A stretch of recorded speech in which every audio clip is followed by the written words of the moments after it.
নমস্কার বন্ধুরা, ব্লগ কালচারে আপনাদের অনেক স্বাগত। চলে আসলাম আপনাদের সাথে ছোট্ট একটা ভিডিও শেয়ার করতে। আপনারা ভাবছেন হয়তো আমি এখন ঠিকঠাক মতন ভিডিও দিতে পারছি না, সত্যিই তাই। এর জন্য আমি ভীষণভাবে দুঃখিত। নানান কাজে এত ব্যস্ত হয়ে পড়ছি, আপনাদেরকে আর কোনো ভিডিও প্রেজেন্ট করতে পারছি না। তো দেখুন, মেয়ের আমি স্কুল থেকে বাড়ি ফেরার পথে রওনা দিয়েছি, আর সাথে আপনারাও কিন্তু আমার থাকবেন। তো দেখুন, মেয়ের আমি রাস্তা দিয়ে যাচ্ছি, যেতে যেতে চলে আসলাম খুব সুন্দর একটি দোকানে। প্রতিদিনই দোকানটা দেখি, কিন্তু দোকানে প্রবেশ করি না। আজ মেয়েকে বললাম, চল তো দুজনে একটু যাই, দেখি দোকানটা কিরকম। মেন রাস্তাটা পার হয়ে গাড়ি একটা সাইড করে রেখে মেয়ের আমি ঢুকে পড়লাম দোকানে।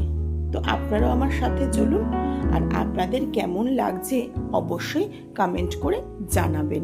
এই দেখুন, চলে এসেছি। আমি তো ভেতরে ঢুকে পুরো শকড। এত সুন্দর সুন্দর ঘর সাজানোর জিনিস, আমি অবাক হয়ে গেছি। এত ভালো লাগছিল বন্ধুরা, মনে হচ্ছিল যা আছে সব কিনে নিই, কিন্তু সেটা তো সম্ভব না। তো দেখুন তো আপনাদের কিরকম লাগছে। ও তার আগে বলে নিই, অবশ্যই কিন্তু আমার চ্যানেলটিকে সবাই সাবস্ক্রাইব করবেন, আর আমার ফেসবুক পেজটিকে সবাই ফলো করবেন। এই যে দেখুন, আমি তো পুরো একদম চিন্তায় পড়ে গেছিলাম কোনটা কিনবো আর কোনটা কিনবো না।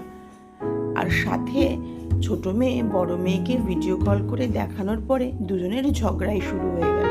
ও বলছে এটা নেব, ও বলছে এটা নেব। এই করতে করতে বেশ কয়েক মিনিট চললো আমাদের ঘর সাজানোর জিনিস দেখাশুনো করা। তো খুবই ভালো লাগছিল। অবশেষে ঘরের জন্য শুধু একটা ফুল কিনে বাড়ি চলে আসলাম। চিন্তা করলাম এখানে বেশিক্ষণ থাকলে আমারই বিপদ, পকেট পুরো ফাঁকা হয়ে যাবে।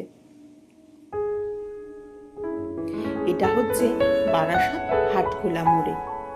আমাদের মধ্যমগ্রামেও অনেকগুলো দোকান আছে। যেহেতু আমি হৃদয়পুরে থাকি, বারাসাতটাও কাছে পড়ে, মধ্যমগ্রামটাও কাছে পড়ে। অবশ্যই কিন্তু আমার ভিডিও ভালো